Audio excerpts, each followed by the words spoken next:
جو کوئی میری خاطر اپنی جان کھوئے وہ اسے بچائے گا۔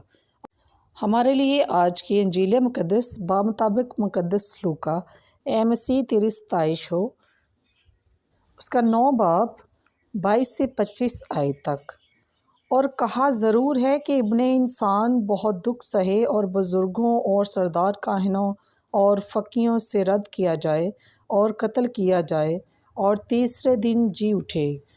پھر اس نے سب سے کہا کہ اگر کوئی میرا پیروا بننا چاہے تو خود انکاری کرے اور ہر روز اپنی صلیب اٹھائے اور میرے پیچھے ہو لے، کیونکہ جو کوئی اپنی جان بچانا چاہے وہ اسے کھوئے گا، مگر جو کوئی میری خاطر اپنی جان کھوئے وہ اسے بچائے گا۔